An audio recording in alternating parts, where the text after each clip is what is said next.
말씀 보겠습니다.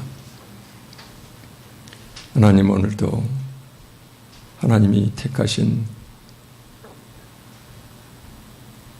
생명의 길을 걷는 이 귀한 백성들이 힘들고 어려운 삶 가운데서도 하나님 말씀 사모하고 하나님을 배우러 이 자리에 나왔습니다. 전심을 향하여 하나님과 말씀을 향하게 하시고 깊은 은혜 받는 시간, 변화되는 시간, 오늘 본문 말씀을 통하여 하나님 뜻을 깊게 깨닫고 자기 삶에 적용하려고 노력하는 우리 삶이 될 수 있도록 성령 하나님 도와주시옵소서. 감사드리며 예수님 이름으로 기도합니다. 아멘. 우리는 전주 수요일 날 마태복음을 간단히 요약을 했습니다. 그 마태복음에서는 특별히 이제 우리가 주목해야 될 부분들은 서기관과 바리새인, 겉모습 신앙은 그렇게 하나님 앞에 열심인 것 같지만은 삶으로 순종 없는 신앙이 얼마나 위험한 것인지 주님께서 직접 이렇게 말씀해 주셨거든요. 그래서 그들의 신앙이라는 것이 입술과 종교 행사는 그렇게도 화려하고 성실한 것처럼 보였지만은 그들의 삶의 모습이요. 그들의 삶의 모습은 행함이 없었고, 그 다음에 사람들한테 높임받고 높은 자리 탐하고 재물을 탐하고 그렇게 살아가는 자들이요. 이런 자들이 종교 지도자가 됐던 아니면은 우리 같이 이제 이 평범한 성도님이 됐던 자기 신앙도 잘못 그렇게 되어가지만은 주변에 있는 성도들까지도 잘못 신앙을 인도할 수가 있다. 이것을 이제 경계하시면서 주님께서 끝까지 인내하며 절대 그런 삶에 그런 신앙 겉모습, 외식적인 신앙에 미혹당하지 말라. 이것이 이제 주님께서 우리에게 주시는 귀한 명령이고, 그 다음 우리를 사랑하시는 그런 부탁 말씀이었습니다. 오늘은 앞에 봤던 마태복음은 이 세상에 왕으로 오신 예수님에다 초점 맞췄는데, 오늘은 이 누가복음은요 정반대로 종으로 오신 예수님이요. 그래서 그때 당시에 힘없고 병들고 죄인들, 사람들한테 무시당하는 자들, 이런 불쌍한 사람들을 종으로서, 종의 모습으로서 섬기는 자의 모습, 종처럼 섬기는 자의 모습으로 오신 이 초점 맞추고 기록된 성경 말씀이 마가복음 말씀입니다. 그래서 이제 차근차근 한번 본문 말씀 보시게요. 오늘 전체 말씀은 크게 6가지 주제로 이렇게 살펴봤습니다. 1장 4절에 보니까는 세례 요한이 광야에 이르러 죄 사함을 받게 하는 회개의 세례를 전파하니, 여기에서 세례 요한이 광야에 이르러 죄 사함을 받게 하는 회개의 세례를 전파하니, 여기서 나오는 동사들 내지는 상태가 순서가 좀 애매하거든요. 이것을 순서에 따라서 쉽게 해석한 성경에서는 첫째, 죄로부터 돌아서서, 두 번째, 그 다음에 세례를 받으라.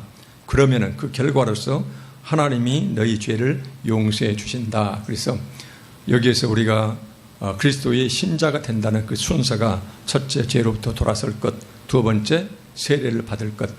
그렇게 하면은 하나님께서는 우리 죄를 용서하시고 당신의 백성으로 맞아주신다. 물론 완벽한 회개가 될 수가 없거든요. 일단은 이렇게 되면은 이제 끝없이 우리는 부족한 부분들에 대해서 다시 죄로부터 더 돌아서고, 그 다음에 하나님 말씀에 더 순종하는 이제 끝없는 이런 성화의 과정을 밟아야 되겠죠. 그러나 어쨌든 아무리 부족하다 하더라도 첫째가 죄로부터 돌아설 것, 그 다음에 세례를 받을 것, 그래야 온전히 하나님 백성이 된다.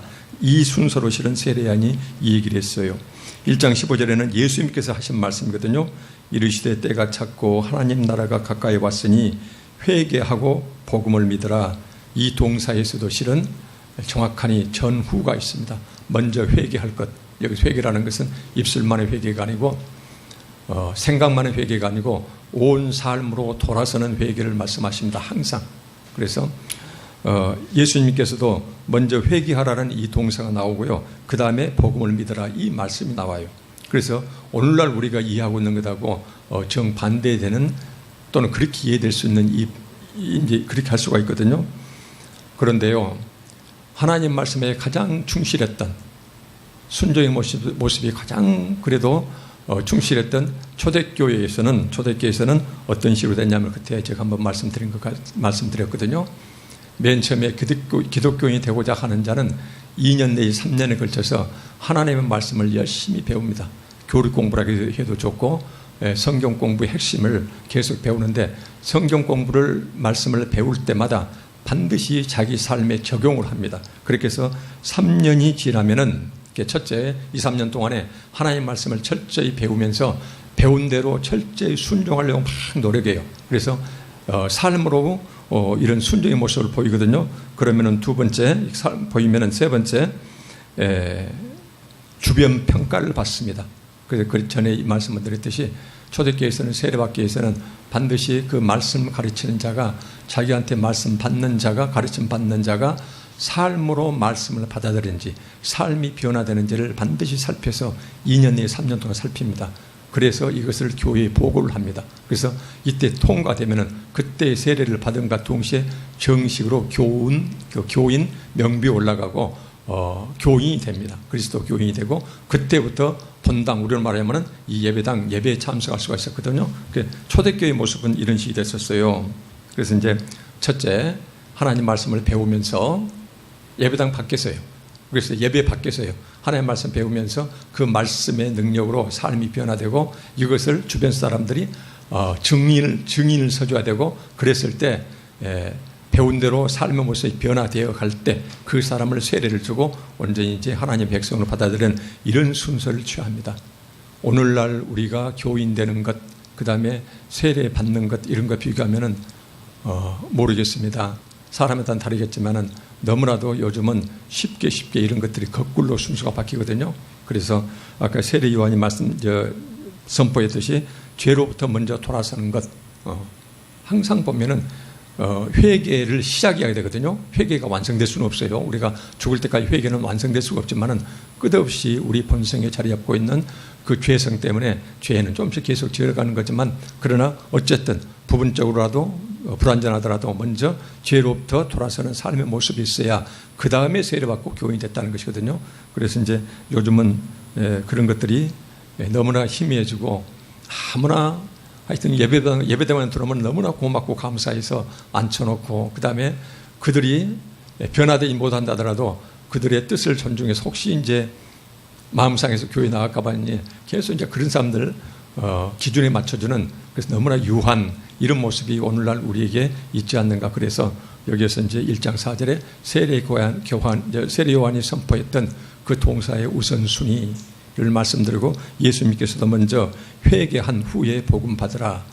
이것이 우리가 이제 꼭 이 순서가 아닐 수도 있다 생각하는데 초대교회의 증거를 보면은 초대교회에서는 반드시 그랬겠다는 것이거든요.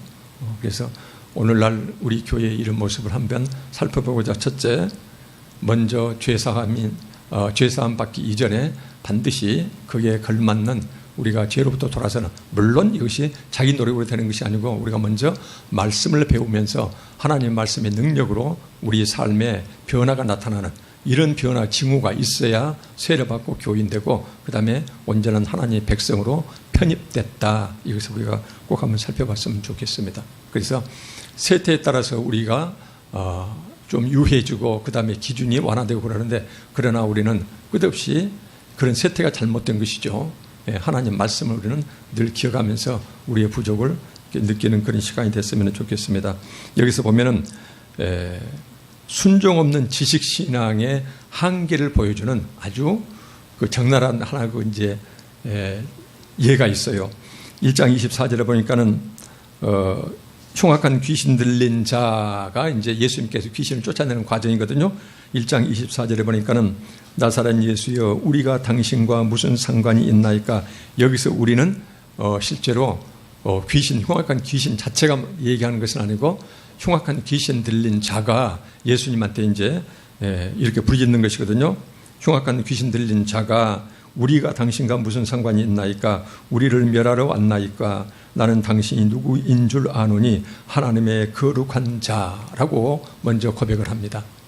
인간의 눈보다도 귀신이 먼저 예수님을 알아봤거든요. 그래서 여기서 보면은 흉악한 귀신 들렸기 때문에 귀신이 그 사람을 마음대로 끌고 가기 때문에 이것은 결국은 귀신 들린 자가 예수님께 먼저 예수님의 존재를 알아보려 했지만 그 속에 들어있는 귀신이 알게 했겠죠. 그래서 보면은 여기에서 그 다음에 1장 34절에도 이런 말씀이 나와요.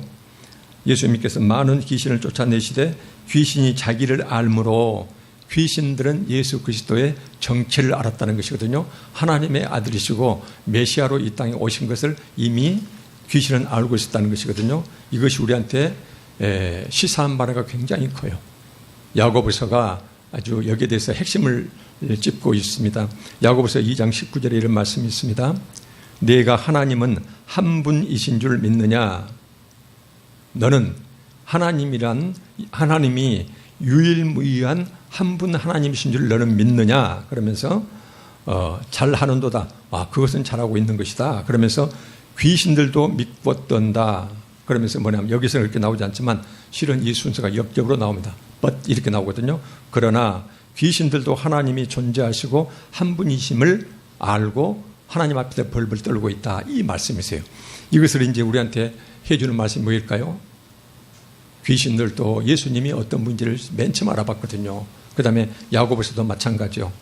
너희가 하나님의 존재, 유일무이한 하나님이심을, 그분이 존재하신다는 것을 믿는 것, 팩트로 받아들이는 것, 이것만 가지고는 되지 않는다는 것이에요. 귀신도 그 정도는 하고 있다는 것이거든요. 그래서 이 말씀 자체가 우리가 삶으로 순종이요.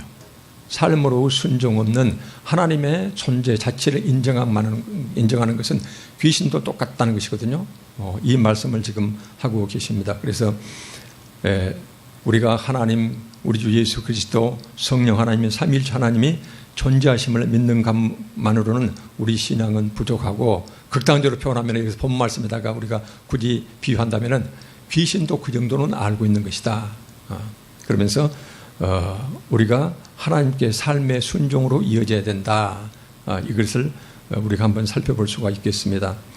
그 다음에 이제 세 번째로, 첫 번째가 우리가 봤던 말씀이 회개라는 것이 얼마나 철저히 이루어져야 되는지, 회개라는 것은 입술만의 회개 또는 마음으로 적당히 생각을 하는 이런 회개가 아니고 삶 자체가 자기가 지었던 죄로부터 돌아서는 것, 이것이 모든 신앙의 출발점이 돼야 되지, 요즘처럼 회개라는 것이 입술로 끝나고 그 다음에 하나님 말씀 배우고 세례받고 교회에 나오지만은 아예 거기에 대해서 부담 자체도 거의 갖지 못하는, 회개라는 것이 삶 자체가 계속 변해가야 되는데 그렇지 못해도 전혀 부담 갖지 못하는 이런 부분들에서 경고 차원에서 우리가 이 말씀을 기억해야 될 것 같고, 그 다음에 하나님의 실존 자체를 믿는 것만으로는 그것은 귀신도 아는 것, 귀신 수준이다 그 말이죠. 그래서 존재를 인정하는 것 끝나는 게 아니고 그 하나님 말씀에 순종해 가는 것, 이것이 우리가 하나님이 원하시는, 주님이 기뻐하시는 신앙의 모습이다. 그래서 나는 혹시라도 귀신 수준에 머물고 있지 않는가, 하나님에 관한 지식이, 이것을 이제 살펴봐야 될 것 같습니다. 세 번째는 기도입니다. 주님께서 손수 기도하셨거든요.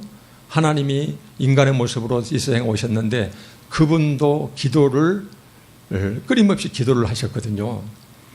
그래서 1장 35절에 보면은 새벽 아직도 밝기 전에 예수께서 일어나 나가 한적한 곳으로 가서 거기서 기도하시더니, 그래서 성경에 보면은요, 우선 기도가 얼마나 중요한지 예수님께서 사방에서 여기저기서 기도를 이렇게 강조하셨거든요. 누가복음 21장 36절에도 이런 말씀이 있습니다. 이러므로 너희는 장차 올 이 모든 일을, 장차 너에게 닥쳐올 이 모든 일을 능히 피하고, 이것은 최후 심판을 말씀하십니다. 우리가 언제 닥칠지 모르는 최후 심판을 능히 피하고 인자 앞에 서도록 예수 그리스도 앞에 우리가 바르게 설 수 있도록 항상 기도하며 깨어있으라. 늘 깨어있어 기도하라. 근데 앞에 붙어 있는 게 항상 기도하라고 이렇게 말씀하고 계시거든요. 누가복음 22장 40절도 마찬가지입니다. 그들에게 이르시되 유혹에 빠지지 않게 기도하라. 그래서 우리가 이 세상 육신의 모습으로 이 세상 살아갈 때는 끊임없이 유혹 속에서 내 안에는, 그때도 말씀드렸지만 죄의 보균자를 가지고, 그 보균자가 내 속에 들어있는 죄의 병균이 언제 활성화될지 모르는 그런 숱한 환경 속으로 살아가고 있거든요. 그래서 주님께서는 그렇게 죄의 유혹에 빠지지 않으면 반드시 기도해야 된다 그러면서 유혹에 빠지지 않게 기도하라. 주님께서 손수하신 말씀입니다. 그 다음에 또 누가복음 22장 44절 말씀에 예수께서 힘쓰고 애써 더욱 간절히 기도하시더니 땀이 땅에 떨어지는 핏방울같이 되었다. 얼마나 온 심혈을 기울여서 하나님한테 힘쓰고 애써서 더욱 간절히 기도했다. 그래서 이렇게 기도의 본을 보여주십니다. 그러면서 마가복음 9장 29절에서는 이르시되 기도 외에는 다른 것으로는 이런 귀신이거든요. 귀신이 나갈 수가 없다. 그래서 예수님 우선 몇 가지를 선택했는데 여기저기에서 얼마나 기도를 강조하신지를 몰라요. 또 하나 보면은 이 기도는 목회자가 성도를 위해서 기도해야 되고 그 다음에 성도는 목회자를 위해서 기도해야 되고 이 상호 기도하라는 말씀들이 또 나옵니다. 골로새서 1장 9절을 보니까는 이로써 우리도 듣던 날부터 너희를 위하여 기도하기를 그치지 아니하고 일반 성도를 위하여 기도하기를 그치지 아니했다라고 그때 당시 우리로 말하는 목회자 바울 사도께서 말씀하셨고 데살로니가 후서 1장 12절 말씀에서도 데살로니가 1장 11절 말씀에서도 이러므로 우리도 항상 너희를 위하여 기도함은 바울 사도께서 일반 성도들 위해서 그렇게 항상 너희를 위해서 기도함은 우리 하나님이 너희를 그 부르심에 합당한 자로 여기시고 이 말은 우리 하나님께서 당신이 우리를 불러주셨거든요. 그래서 하나님 부르심 받는 자답게 변화되게 해주시고 기도 내용입니다. 모든 선을 기뻐함과 너희들이 모든 선한 행위를 그렇게 기뻐하고 그 다음에 믿음의 역사를 능력으로 이루게 하시고 믿는 대로 행동하게 그래서 능력 있게 자기가 믿는 대로 행동할 수 있는 그런 힘을 주시라고 우리가 너희를 향하여 항상 이렇게 깨어서 너희를 위해서 기도한다. 그래서 목회자들이 자기 교회 성도를 위해서 이렇게 항상 기도하는 모습 이것을 성경에서는 강조하고 있습니다. 또 반대로 성도는 목회자를 위해서 기도라는 말씀이 나옵니다. 골로새서 4장 3절 말씀에 또한 우리를 위하여 기도하되 바울 사도께서 성도들에게 나를 위해서 또는 나와 함께 계속 수훈의 전도 다니는 우리 이제 그때 당시에 이런 바울 사도들 그다음에 그 주변 함께 동역자들에 대해서 우리를 위하여 기도하라 그러면서 하나님이 전도할 문을 우리에게 열어주사 우리가 전도하러 세상을 나아갈 때 전도할 기회를 우리한테 문을 열어주사 그리스도의 비밀을 그들에게 말씀드릴 수 있도록 말할 수 있도록 그래서 우리를 위하여 기도해달라 이렇게 말씀하고 있습니다. 그래서 기도는 예수님께서 그렇게 강조하셨고 본을 보이셨고요. 그 다음에 성경 여기에서 상호 기도요. 목회자는 여러분들을 위해서 여러분들은 목회자를 위해서 끊임없이 기도를 해주라. 이것이 이제 하나님의 뜻이고요. 그 다음에 이렇게 기도할 때 우리 기도가 만약 부족할 때 이 기도 부족한 것은 기도의 횟수가 부족하고 기도의 강도가 부족하고 기도 내용이 잘못됐을 때 이것을 바로잡는 분이 계시다는 것을 로마서 8장 26절에 이렇게 말씀하십니다. 로마서 8장 26절 말씀에 이와 같이 성령도 우리의 연약함 우리 신앙생활 기도생활의 연약함을 도우시나니 우리는 마땅히 기도할 바를 알지 못하나 우리는 하나님께서 원하시는 기도 내용이 뭔지를 잘 몰라요. 근데 하여튼 나름대로 자기 신앙 수준에 맞춰가지고 하나님께 하여튼 열심히 기도를 해요. 근데 그 기도가 부족할 때에 하나님이 원하시는 기도 이런 내용이 있고 기도 분량과 내용이 있을 때 이것이 부족할 때 이만큼 부족하면은 이 부족분을 성령께서 채워주신다는 것이거든요. 그거 보면은 알지 못하나 오직 성령이 말할 수 없는 탄식으로 우리를 위하여 친히 간구하신다. 삼위일체 하나님 중에 한 분이신 성령께서 바로 하나님 곁에서 우리를 위하여 마땅히 기도할 내용을 알지 못하고 잘못 기도할 때 그것을 바로잡아서 기도해 주시고 우리가 마땅히 기도해야 되는데 그것을 빠뜨릴 때 그것을 대신 기도해 주시고 그래서 우리가 이렇게 기도가 중요하지만 우리의 기도 부족을 성령께서 말할 수 없는 탄식으로 얼마나 이끌는 심정으로 우리를 위해서 이렇게 친히 기도해 주신다 이렇게 말씀하시거든요. 이렇게 기도가 중요해서 뭐라 합니까? 항상 기뻐하라 중에서 쉬지 말고 기도하라. 그러면서 이게 뭐예요? 이것이 그리스도 예수 안에서 너희를 향하신 하나님이 뜻이라고 말씀하시거든요. 이 하나님 뜻이에요. 이렇게 기도가 실은 중요합니다. 그래서 이렇게 강조하시는 기도를 우리가 기도를 쉬고 기도를 하지 않으면 이것은 성경에서 죄다라고 말씀하십니다. 사무엘상 12장 23절 말씀에 나는 너희를 위하여 기도하기를 쉬는 죄를 여호와 앞에 결단코 범하지 아니하고 선하고 의로운 길을 너희에게 가르칠 것인즉, 그래서 이렇게 기도는 주님께서 본을 보여주고 그렇게 강조하시고, 그 다음에 상호간의 기도도 그렇게 중요하고 한 교회 내에서, 그 다음에 우리에게 기도가 비록 부족할 때 하나님이 원하시는 분량까지 성령 하나님께서 채워주고 계신다는 것이거든요. 얼마나 감사한지 몰라요. 그래서 이렇게 주님께서는 성도가 됐든 목회자가 됐든 어느 누구든지 아주 쉬지 말고 기도하라. 이것이 그리스도 예수 안에서 너희를 향하신 하나님의 뜻이라는 것이거든요. 하나님의 뜻이에요. 그래서 우리는 이 말씀은 명령이기 때문에 반드시 순종해야 될 말씀이거든요. 그래서 이 말씀을 대하면서 만약 내 기도 생활이 어떠한지 살펴보시고요. 근데 내가 그동안에 기도하지 않아도 전혀 마음에 거리낌이 없다. 이것은 실은 사실 심각한 영적 무감각 상태에 빠졌다라는 것을 우리가 스스로 알았으면 좋겠습니다. 물론 저도 마찬가지입니다. 그런데 만약 기도가는 부족하긴 부족하지만 내가 이렇게 기도를 쉬면 안 되는데 늘 그런 마음이 들 때 다시 한번 말씀드리지만 그것은 하나님의 은혜거든요. 하나님 우리를 부르시는 신호일 수가 있거든요. 그래서 그 부르심, 그 다음에 그 마음의 찔림에 우리가 순종하는 이런 모습이 됐으면 좋겠습니다. 기도 외에는 우리가 생명의 길에서 벗어나서 사망의 길로 벗어날 수 있는데 그것을 막는 방법이 없다고 이렇게 말씀하십니다.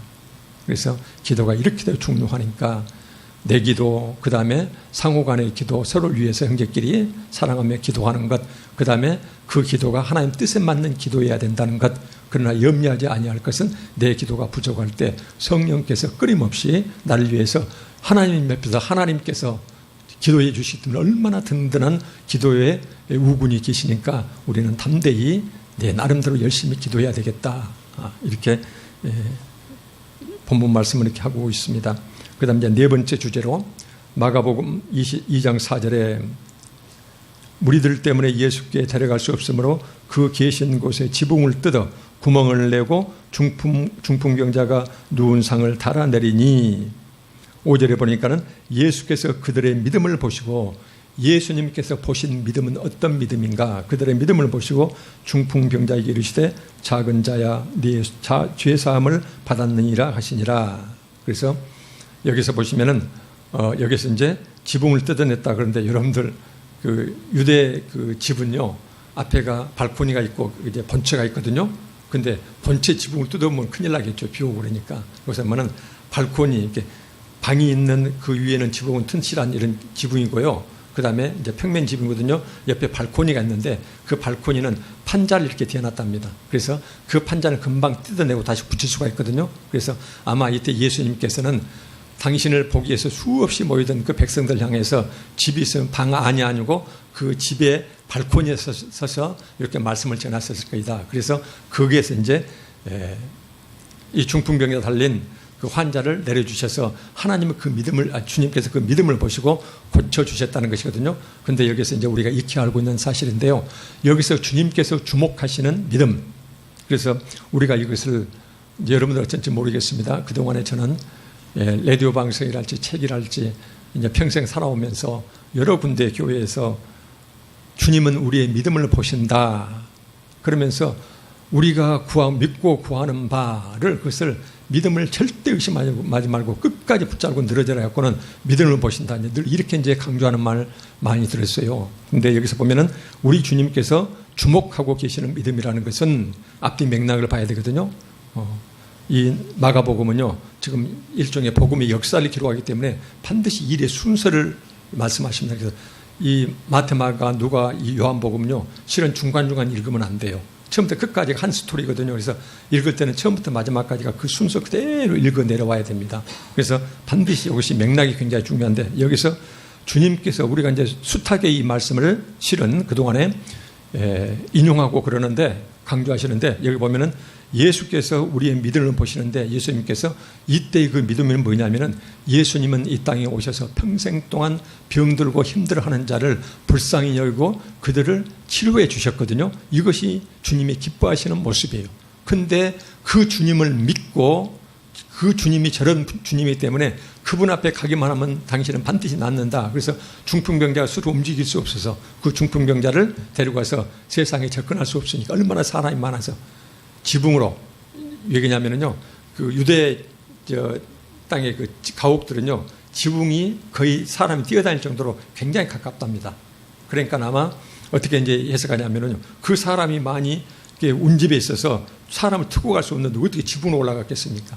그래서 멀리 떨어진 다른 집으로 지붕으로 올라가서 거기서 옆집 지붕으로 이렇게 옮겨오는, 그때 당 주택 형태가 그런 식이었거든요. 지금 이 상황입니다. 이 상황인데 여기에서 예수님께서 보셨던 믿음은 바로 그런 믿음이에요.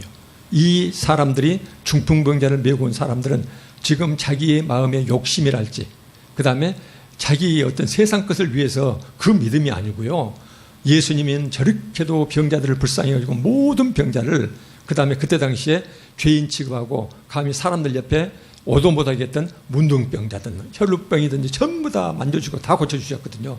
그래서 그 예수님을 믿고 접근해 오는 그 믿음을 보시고 여기서 하는 것이지, 여기서 앞뒤 맥락 싹 떼버리고 예수님이 우리 믿음을 보시니까는 그 믿음의 대상이 내 욕심인지 어째 세상 거인지 아무것도 구분하지 않냐고 그놈을 잡고 끝까지 흔들리지 않고 믿음을 굳게 잡고 있으면은 주님께서 우리 믿음을 보시고 그것을 이루어 주신다. 근데 여기다 이 말씀은 거기다가 적용할 말씀이 아니거든요.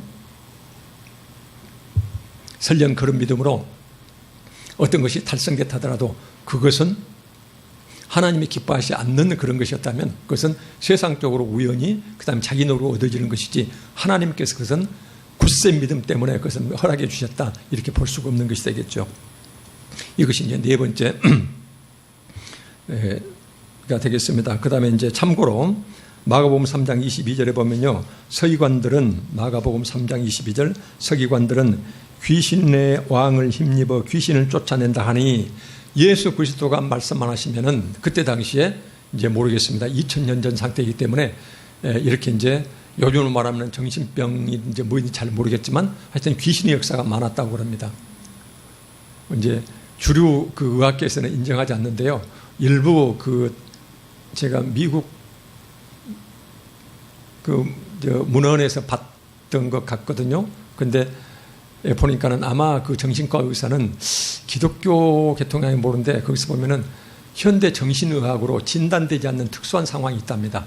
그래서 이 부분은 도저히 그 정신의학이랄지 이제 말하자면은 그 진단 자체가 안 되니까, 그때 그 정신과 의사인지 교수인지 모르는데 그분이 썼던 책을 이제 번역서를 한번 본 적이 있는데 거기에 보면은 그것은 아마 우리가 알지 못하는 다른 어떤 영적인 이런 것의 침입이 아닌가 제가 한번 읽은 기억이 납니다. 그래서 이제 참고로 이제 성경에서 자꾸 귀신 나오는데 요즘에 우리가 과학적인 상태에서 그때 이제 잘못된 것을 받을 수 있는데 그때 당시에는 이런 징후가 어떤 징후인지를 모르거든요. 그래서 우리가 알지 못하는 정신병인지일 수도 있고, 그 다음에 인간 과학이 닿지 않는 어떤 영적인 존재가 이렇게 이제 사람을 괴롭히는지, 이것은 우리가 알 수 없는 거죠. 그래서 이제 참고로 말씀드립니다. 여기 보면은 마가복음 3장 29절에 누구든지 성령을 모독하는 자는 영원히 사하심을 얻지 못하고, 신학계에서 성령을 모독하는 이 죄는 영원히 사함받지 못한다라는 것을 가지고 성령을 모독하는 죄라는 게 구체로 어떤 것을 말씀하시냐라고 이제 실은 여러 번 이런 것들이 이제 논문이 발표되고 서로 이제 발표가 되고 이제 그랬던 것 같습니다. 근데 여기서 성령을 모독하는 죄는요, 마가복음 3장 29절에 나오는 이 성령은 예수님의 대명사로 쓰입니다. 예수님을 다른 이름으로 성령 이렇게 이제 말씀하고 계시거든요. 그래서 예수님께서 이미 성령을 마음에 갖고 계신 분. 그게 이제 우리가 꼭 물건처럼 소유 개념은 그렇게 이제 아닌데 이미 예수님께서는 성령을 소유하고 계셨다. 그래서 여기에서 예수님의 육신의 예수님께서 그런 기적적인 치유를 일으키는 것은 예수님과 함께 동행하고 계시는 성령의 역사. 그래서 여기서는 성령은 예수님의 대명사, 예수님 자체를 가리키는 것으로 해석이 되거든요. 그럼 이것을 어떻게 해석해야 되냐면은 여기에서는 그때 당시에 예수님이 그렇게 흉악한 귀신 들린 것, 그 다음에 도저히 불치병, 죽은 자를 살려내는 그런 이적들, 기적들을 막 이루고 다니는데 그것을 뒤따라다니면서 그때 당시에 서기관, 바리새인, 그 다음에 종교 주류에서 저것은 틀림없이 저것은 사람 힘으로 안 되는 것이니까. 그 다음에 하나님께서는 전부 다 병자들, 그 병자는 전부 다 보면 하나님께 버림받은 자들이거든요. 하나님이 고쳐주실 리가 없어요. 그러면 이제 고쳐주는 것은 오로지 귀신의 힘이다. 그래서 귀신을 쫓아내는 것은 아무래도 귀신의 왕 바알세붑의 말하자면 도움을 받아서 하기 때문에 저기는 귀신의 종이다. 이렇게 이제 예수님은 함부로 지금 이렇게 소문을 내고 있었어요. 그 모습을 본 것이 예수님께서 말씀하는 것이 내가 귀신을 쫓아내는 내가 사역을 하고 있는데 나를 따라다니면서 계속 폄하하고 그 다음에 헐뜯고 방해하는 죄는 영원히 사함받지 못한다. 그래서 그때 당시 예수님의 사역을 따라다니면서 방해하는 것 자체를 성령을 모독하는 또는 성령 회방죄이지, 이것이 2000년을 지나서 오늘 우리가 어떤 죄를 보면 그 죄는 성령 회방죄이기 때문에 다시는 그 죄사함을 받지 못한다. 이렇게 해석해서는 안 되는 말씀입니다. 참고로 말씀을 드립니다. 그래서 이제 이렇게 해석한 것이 실은 이제 주류 해석에 속합니다. 그래서 여기서는 성령 해방죄는, 성령 모독죄는 지금 우리 자체를 우리가 어떤 종류의 죄를 말씀한 것이 아니다. 이렇게 이제 일단 안심하시고요. 그러나 성령께서는 끊임없이요. 보면은 진리의 성령이 오시면 그가 너희를 모든 진리 가운데로 인도하시리니, 실은 우리의 육신의 힘으로는, 인간의 지혜로는 하나님과 예수님을 알 수가 없거든요. 근데 우리가 하나님 말씀에 감동받아서 끊임없이 말씀을 받아들이려고 노력하고 하나님을 향해 나아갈 때, 그러면은 성령께서 우리 안에 들어오시고, 그러면 성령께서 우리로 하여금 진리, 예수님은 이 땅에 오신 메시아고, 그래서 예수 그리스도를 통하지 않고서는 너희한테는 구원의 길이 없다라는 진리로 우리를 끊임없이 인도해 가시거든요. 근데 여기서 이제 성령의 이렇게 백성들을 인도해 가시는데 끝까지 이런 성령의 역사를 방해하고 해방하고 비웃고 그 다음에 따르지 않는 죄는 끝없이 이제 성령 해방죄가 되겠죠.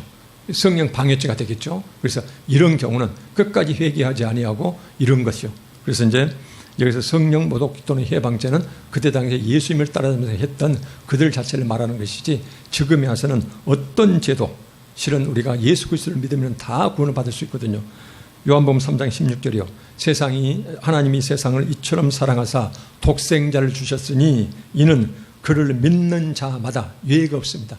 예수 그리스도를 믿는 자마다 멸망하지 않고 영생을 얻게 하려 하심, 이렇게 말씀하고 계시거든요. 그래서 예수 그리스도를 믿어서 구원에 이르는 것은 사전에 그 사람이 혹시나 성령 해방죄를 졌으면 절대로 예수를 믿어도 구원받아, 이것이 이제 성립이 안 되겠죠. 그래서 이렇게 해석하기 때문에 성령 해방죄라는 것은 그때 당시에 예수님을 따라다니면서 해방했던 그런 사람들, 또는 요즘 우리로 말하면은 이건 성령 해방죄가 아니고 성령이 끊임없이 예수님 믿게 만들고 예수께로 향하게 하고 하나님께로 향하게 그렇게 진리를 깨닫게 하고 계속 우리 삶에 인도해 가시는데, 그것을 끝까지 방해하고 손가락질하고 그 다음에 우리를 비웃는 것들 있잖아요. 이것은 그들이 계속 성령을 거부하고 있는 죄예요.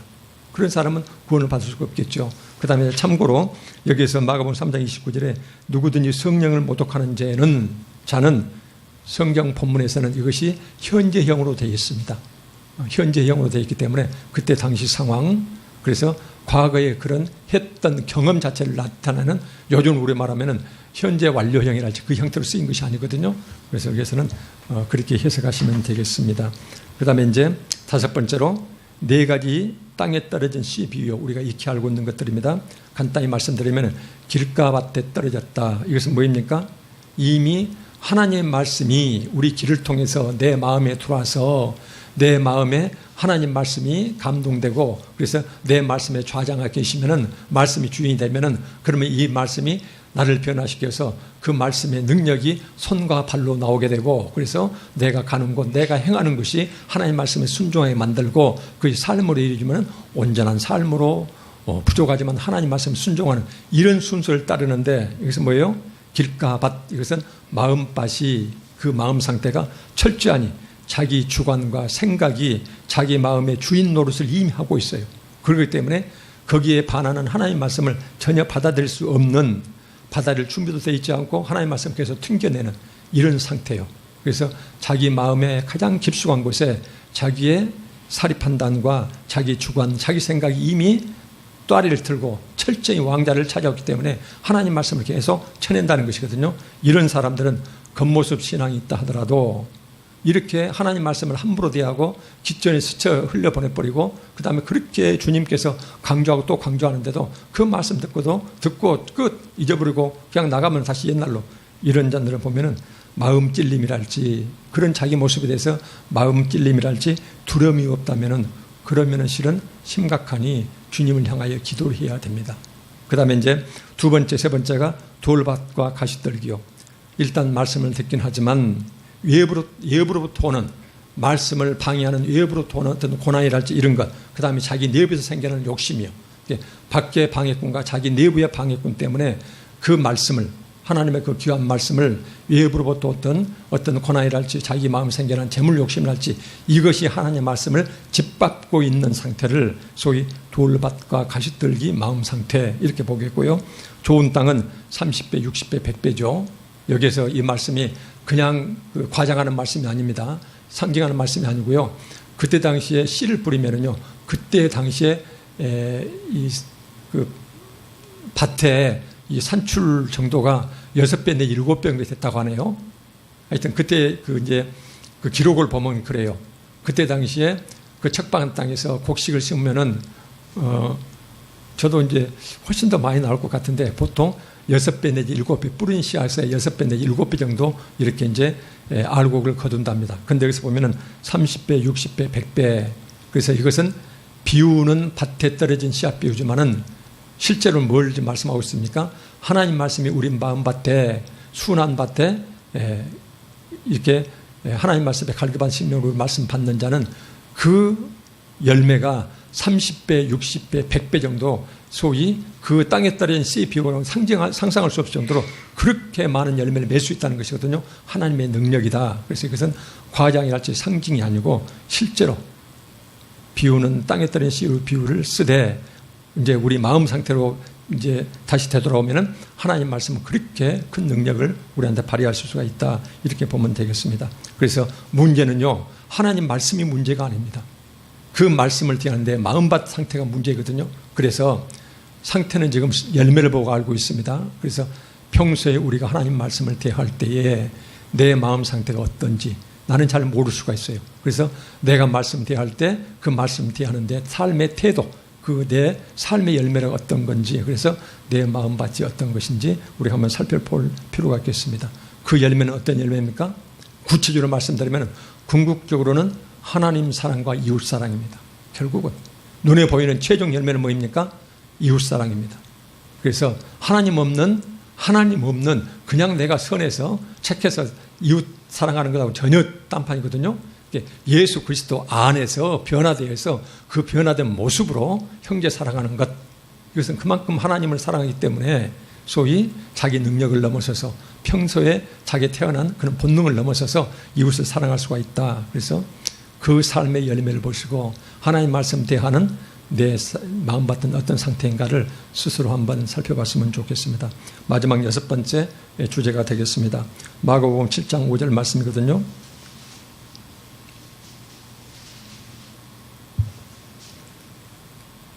마가복음 7장 5절 말씀에 이에 바리새인들과 서기관들이 예수께 묻되 어찌하여 당신의 제자들은 장로들의 전통을 준행하지 아니하고 부정한 손으로 떡을 먹나이까? 이르시되 이사야가 너희 외식하는 자, 겉모습 신앙, 그 다음에 위선적인 신앙, 이렇게 속 마음과 겉 종교적인 모습하고 이제 이 서로 틀린 것을, 이것은 외식하는 자, 겉을 이제 겉모습을 꾸미는 자. 그래서 저는 위선자에 대하여 잘 예언하였도다. 기록하였으되 이 백성이 입술로는 나를 공경하되 마음은 내게서 멀도다. 입술 신앙과 마음 신앙을 여기서 말씀하고 있습니다.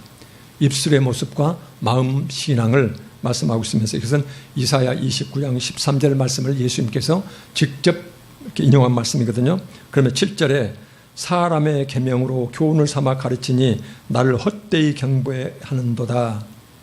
이 믿음은 헛된 믿음이거든요. 구원받을 만한 믿음이 되지 못한다고 말씀하고 있습니다. 여기서 사람의 계명으로 교훈을 삼아 남을 가르친다. 이 말씀은 사람들이 만든 법을 너희들이 만든 교회의 전통을 가지고 마치 내 교훈인 것처럼 하나님 말씀하신 하나님 말씀인 것처럼 그렇게 너희들이 따르고 남을 가르치고 있다라고 주님께서 경고하고 있습니다. 그래서 이거 보면은 장로들의 전통, 사람의 계명이 하나님의 말씀을 짓밟고 오히려 그것을 준행하면서 엄격히 지키면서 하나님 거기에 반하는 하나님 말씀을 짓뭉개는 이런 모습이 나타날 수 있다는 것이거든요. 우리가 여기서 이제 주목해야 될 부분들 중에 하나가 예수님 오시기 훨씬 전 이사야 때도 이 말씀을 하셨거든요. 그런데 한참 뒤에 예수님께서도 이 말씀을 하셨어요.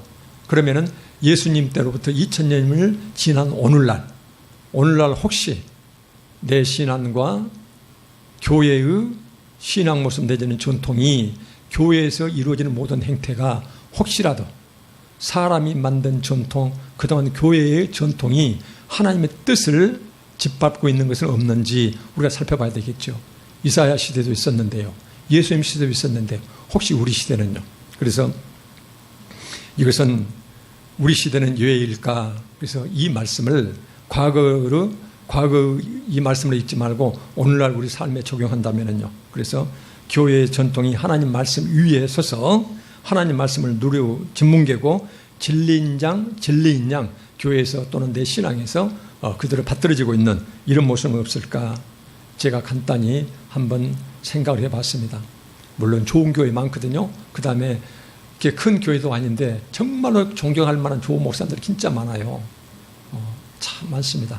그런데 보면은요, 세상을 향하여 또는 하나님을 향하여 교회를 향하여 자기 자신을 향하여 이것들이 소위 사람들이 만든 전통 내지는 교회 전통에 져서 내가 하나님 말씀을 함부로 이렇게 대하지 않는지 하나님 말씀보다도 그걸 따르고 있지 않는지 몇 가지를 한번 짚어봤거든요.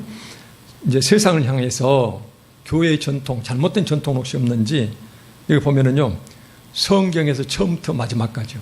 전에 제가 한번 말씀드린 것 같습니다. 신구약 성경 66권에서 소위 가난한 자, 작은 자, 그 다음에 경제적 이런 불평등에 대해서 지적한 말씀이 전체 성경 구절 중에서 2300군데가 넘는다라고 이렇게 성경이 말씀하고 있거든요. 그런데 이렇게도 하나님께서 강조하시는데 오늘날 우리 교회가 또는 내 신앙이 세상을 향해서 취하는 모습이 반공주의, 자본주의, 친미주의. 우리가 지금 광주기 때문에요. 사실 여기서 별로 잘 느끼지 못해요. 서울 가서 보면은 정말로 과관이거든요. 과관인데 그래서 보면은 하나님께서 그렇게 강조하셨던 소위 약자들을 향한 사랑과 공의와 정의를 행하라. 그러면서 내가 무엇을 기뻐하느냐. 그러면서 너희들 제사보다도 나는 땅에 사랑과 공의와 정의를 행하는 자인 줄을 너희들이 깨닫는 것을 나 하나님은 기뻐하신다라고 그렇게 말씀하고 계시거든요. 그래서 성경 그렇게 예를 들면 2300군데 이것과 관련된 성경 구절이 그렇게 많은데 이 말씀 위에 서서 예를 들면 약자들과 관계에서 권력과 어떤 갈등이 붙으면 항상 권력 우선이었어요. 그 다음에 사회적 약자를 옥죄고 그 다음에 남북한이 서로 한 형제가 되어서 살아가야 되는데 그런데 이것도 보면은 그때도 잠깐 이제 그 여름 성경께서 말씀드렸습니다만은 북한의 이 주민들의 삶이라는 것은요 얼마나 이 참혹한지 제가 실은 그 2007년도에 갔단 말씀을 잠깐 드렸거든요. 그때 이제 개성공단을 사람이 드렸지만은 개성공단을 지나서 개성은 역사상 처음 두 번째로 저희들한테 이제 그 오픈이 됐답니다. 그런데 개성공단 가서 봤더니 이제 여성들의 나이를 알 수 없더라고요. 너무나 말라서.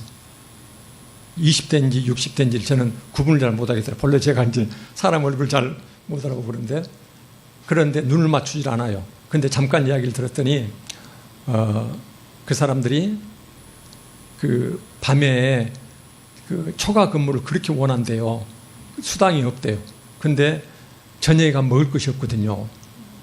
그래서 저녁에 일을 하면 저녁 식사가 나온대요. 그러면 그 식사를 타가지고 자기가 조금 먹고 난 나머지를 싸갈 수가 있대요. 그때 신원이라는 회사였거든요. 그 믿음의 그 신원, 그 회사 이제 거기를 갔는데 개성공단에 유일하니 예배당이 있어요. 그 건물 2층에 가면은 딱 이렇게 하고 십자가 하나 조금만 이제 우리 뒤에 보면은 십자가 하나 딱 있거든요. 이게 보통 사무실인데 거기서 봤는데 그렇게 이제 하는데 그렇게 불쌍해요. 그들이 받는 평균 월급이 그때 6만 원이었거든요. 6만 원이면요. 일반 북한 주민들의 평균 소득 3천 원이다. 한국 돈으로 따지면 3천 원이다. 20개월분을 받아요. 그때 당시 한국 사람들 보통 뭐 100만 원 훨씬 넘게 받죠. 이제 거기서 개성공단 지나가지고 그 개성 시내를 갔는데 차를 딱 한 대 봤어요. 세워져 있는 차요. 개성은 어찌 보면은 아마 모르면 몰라도 그 북한에서 2, 3위 안에 드는 대도시잖아요. 유리가 없어요. 우리를 보면 가장 번화가에 개성 시내는 이제 직접 들어가 봤는데요. 개성 시내를 들어가는데 멀리서 보면 막 유리창이 흔들려요. 제가 여름 성경학교 때 이제 우리 어린 학생들한테 이 얘기를 해줬습니다. 근데 거기를 봤는데 멀리서 보니까 막 유리창이 흔들려요. 종이처럼. 투명한데 이상하다고 가까이 가서 봤더니요. 이런 유리가 아니에요. 남해화학에서 비료를 지원을 해줬잖아요. 옛날에 이제 그 DJ 정부 때입니까? 노무현 정부 때입니까? 그때 했는데 그 비료 부대 속에가 그 비닐루가 있었다면서요. 그 비닐루를 가지고 전부 다 그걸 막았어요. 유리가. 근데 이제 제 옆에 앉아 있는 사람이 우리 일행은 아니었어요. 원래 이제 우리 팀은 저희들 그 자문단은 아니었는데 아마 국정원에서 나오지 않나 그 생각이 들어요. 왜냐하면 옆에서 바로 옆에 앉았는데 계속 저한테 설명을 해요. 귓속말로 그 사람이. 그 사람 설명입니다. 그러면서 남해화학이 준 비료 부대를 갖고 하는데 이 사람들은요 이렇다고 얘기해요. 유리를 만든 공장이었답니다. 유리 만든 공장이 있다 하더라도 돌릴 연료가 없대요. 돌릴 연료가 있어 그 유리를 생산하는데도 그 유리를 움직일 만한 차량이 없대요. 차량이 있다 하더라도 차량에 늘 휘발유가 없대요. 그럼 이제 이렇게 얘기를 하더라고요. 그러면서 옆에서 이제 계속 이야기를 해줘요. 거기 가서 이제 평양냉면을 우리는 좀 비싸게 받아서 3만 원에 먹었거든요. 근데 그것이 보니까는 북한 주민들 10달 소득을 모아야 먹을 수 있는 음식이답니다. 거기 가서 보면 어린이들이 얼마나 적은지요. 어린이들. 그 다음에 그 북한 군인들 이제 우리가 처음 들어가니까는 그 총을 메고 이제 중간중간 보초스택에 써 있더라고요. 키는 땅다리에다가 총을 메고 있는데 우리 어렸을 때 보면 꽁총 메고 있답니까? 그러고 있는데 옷은 헐렁해가지고 멍해가지고 모든 산은요 8분 능선 밑으로는 전부 다 빨간 산이에요. 근데 옆에 사람이 그렇게 이제 그때 우리 일행 중에서 농대 교수 한 분이 있었는데 다른데 그분이 그 이야기를 하더라고요. 워낙 예부에서 차단해 버리니까 굶어 죽게 생겼으니까 산을 전부 다 깎아냈답니다.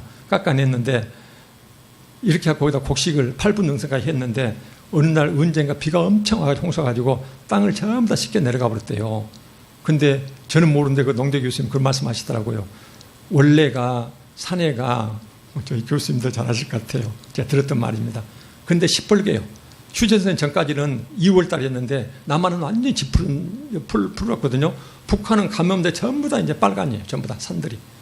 근데 그것은 이미 버린 땅이답니다. 빨간 땅이. 왜 그러냐면은 그 땅 속에 무슨 박테리아가 있어야 된다면서요. 그 박테리아가 있으면은 그 다음에 잡초가 우거지고 잡초가 있으면 그 다음에 관목이 자라고 관목이 정도 되면은 뭐 큰 나무가 자라는데 그 박테리아가 전부 다 이렇게 흘러내려가서 저는 흙을 심어도 곡식을 심어도 곡식을 심을 수 없는 땅이 되어버렸습니다. 그런 얘기를 하더라고요. 혹시 우리가 이제 압록강 그 근처에 가면은요, 중간에 배를 타고 혹시 이제 경험해 보실 것 같습니다. 가면은요, 국경에서 있는 북한 군인들이요, 내려와서 막 손을 벌려요. 그래서 얼마나 이제 불쌍해서 돈을 이렇게 이제 중국 돈을 가지고, 근데 이제 그 배 주인이 대줘요. 한국 관광객이 이렇게 옆에 된 모양이죠. 그래서 이제 돌을 좀 돈이 됐었어요. 그래갖고는 중국 돈을, 그래갖고는 돌에다가 이제 그 배 주인이 배를 여기서 한 12m 가까이 얼만큼 요만큼 옆에 때 압록강이 대주거든요. 북한 저쪽에다가 그래서 그냥 그놈을 던져줬어요. 배를 한 번 돌고 쭉 오는데요. 그 북한 병사가 내려가지고 계속 인사를 하는 거예요. 우리 배를 보고. 이제 이런 경험들이 보면서 우리가 밖에서 비참하다 하지만은 그 사이가 얼마나 비참한지 몰라요. 교회는 알고 있거든요. 왜냐하면은 교회는 실은 개성 자체는 북한이 굉장히 숨기고 싶었던 이런 도시였던 모양이에요. 평양은 이제 늘 개방을 했었는데 상당 부분 평양은 이제 의리하고 그런 부분도 있잖아요. 근데 이 남북한이 서로 이제 화해하고 통일되고 이런 것에 대해서 이런 것을 우리가 먼저 주님을 그렇게 원하시는 그런 모습들인데 우리는 반공주의요. 자본주의. 요즘 얼마나 많은 사람들이 월급쟁이들, 소위 갑질, 그 재벌들에 의해서 중소기업들 기술 뺏기고 이런 것은 밖에서는요, 일부 비판적인 시각에서 미국 경제학자들은 한국 경제를요, 자본주의 사회로 보질 않아요. 지구상에 존재하지 않았던 재벌주의 체제로 봐요. 독특한 경우거든요. 그런데 요 편드는 것이요. 이것이 바로 현재 교회, 일부 교회 전통이 되어가지고 소위 약자들에 대해서, 가난한 자들에 대해서, 노동자들에 대해서 이렇게 관심 갖는 것에 대해서 오히려 짓밟고 있는 이런 말씀은 아닌가. 그 다음에 하나님을 향해서요. 하나님은 끊임없이 사랑과 공의의 하나님이거든요. 사랑은 예수 그리스도를 당신이 사람의 모습으로 오셔가지고 그 죄인들에 대해서 목숨까지 주실 정도로 이런 사랑이세요. 또 한편은 어때요? 하나님의 아들을 십자가에 달 만큼 무서운 죄값은 반드시 물으시는 이런 하나님이시거든요. 그래서 사랑과 죄값을 물으시는 공의의 하나님이 이 두 가지 하나님의 속성이 있는데 요즘 교회는 너무나 심할 정도로 공의의 하나님, 하나님 말씀에 대한 순종 없는 것에 대해서 위험성 이런 것보다는 끝없는 사랑의 하나님이에요. 그래서 혹자는 그렇게 얘기합니다. 하나님을 얼마만큼 끌어내렸냐면은 옆집에 조그만 꼬마를 보고 항상 머리 쓰다듬어주고 별짓을 다 해도 무조건 좋아서 웃고 있는 옆집의 할아버지 수준으로 하나님을 끌어내렸다라는 지적을 받습니다. 그래서 이런요, 사랑과 공의의 하나님이 성경적 하나님인데 끝없이 사랑만 강조하는 이런 교회의 전통 내지 우리의 신앙 모습이요. 그 다음에 교회를 향해서요. 교회는 예수님 머리로 한 전체가 한 교회거든요. 그래서 우리같이 소형 교회든 큰 교회든 저는 전부 다 한 교회예요. 한국의 대형 교회는 끝없이 작은 교회 소위로부터 평행 이동을 통해서 큰 대형 교회가 이루어지거든요. 그래서 그런 말 그 전에 한번 말씀드렸듯이 무수한 소형 교회 무덤 위에 대형 교회 구축되고 있다. 이런 탄식이 많아요. 그런데 세상이 어떻게 됐든 이 말하자면 내 교회만 잘 되면은 그래서 철저히 개교회주의요. 이것은 하나님 말씀에 엄격하니 이것은 반하는 것이거든요. 그 다음에 교회의 이 건물을 성전이라고 부르는 것은 그것은 거의 사이비 이단에 속할 정도로 그 반성경적인 것입니다. 반신학적인 것이거든요. 신약시대는 절대로 예배당 건물을 성전으로 부를 수가 없어요. 그래서 이런 모습들이요. 자신을 향해서요.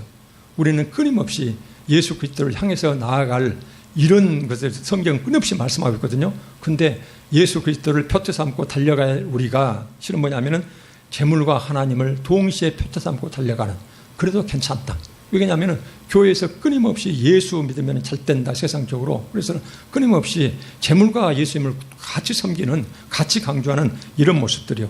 이런 것들이 보면은 예수님이 그렇게 이사야 시대 때 예수님께서 말씀하셨던 너희들 교회에 하나님 말씀을 짓밟고 있는 하나님의 그 교회들의 전통과 장로들의 전통과 사람의 계명 이것이 하나님 말씀을 업신여기고 짓밟고 있다. 이것을 제가 몇 가지로 세상을 향해서 그 다음에 하나님을 향해서 교회를 향해서 그 다음에 내 자신을 위해서 우리가 교회 그동안의 전통 교회 내려온 옆 사람의 전통 여기서 휩쓸려 다니면서 하나님 말씀을 함부로 대하고 짓밟는 전혀 개의치 않는 이런 모습도 우리가 두려워해야 될 것 같다 이런 생각이 듭니다. 이제 제가 시간을 좀 많이 썼습니다. 기도하고 마치겠습니다.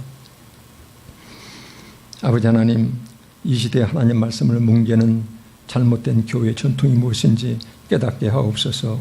오로지 말씀만을 중시하고 말씀만을 순종하는 저희들 되게 해주시고 또한 말씀을 대하는 내 마음 상태는 내 마음밭은 어떤 마음 상태입니까?